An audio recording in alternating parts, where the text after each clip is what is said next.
But yeah, I mean, who is it? I also could see A&M looking in a completely different direction in terms of how this ends up. Is, you know, you look at names like, you know, Jeff Traylor at UTSA, that'll come up a lot. I think, you know, well, one that's definitely going to come up, and he's absolutely going to be one of the candidates and one of the people that A&M takes a long, hard look at is someone else I'm familiar with, as are a lot of people here, and Mike Elko at Duke. Yeah. And what he's done there in 2 years. And, you know, Elko, to me, this is the way I describe him. Because you mentioned coordinators. Like, do you go look at, you know, in Athens, Georgia, at their young defensive coordinator who's making Glenn Schumann, making a name for himself? Yeah. Do you look that way? Do you, you know, it's, you know, do you look at, you know, high price? Do you go look at what DeBoer is doing at Washington? I think that would cost you a cajillion dollars. You know, Mike Gundy at Oak State. People were talking about him a few days ago, and then what happened yesterday. But I think, you know, that's a weird direction. It feels. There's a bunch of names that come up where you go, huh?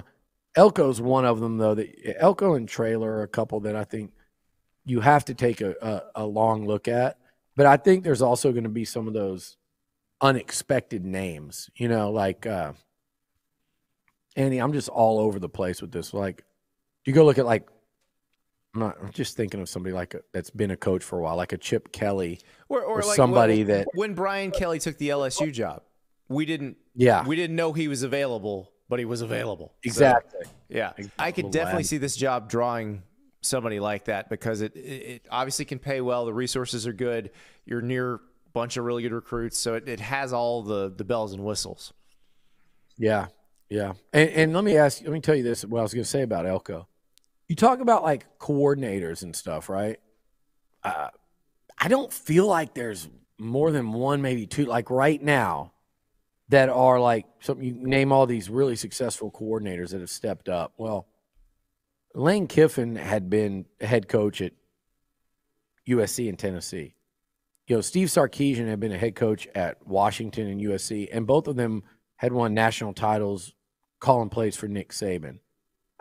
Bob Stoops, everyone knew. You were down there. Like, everyone knew Bob Stoops was a star. It's just a matter of where, not when, or where, not if. Brent Venables, we all knew, was just waiting on that right mega job. Who's another recent coordinator that Lincoln Riley was sitting there when he got promoted. Freeman was sitting there at Notre Dame.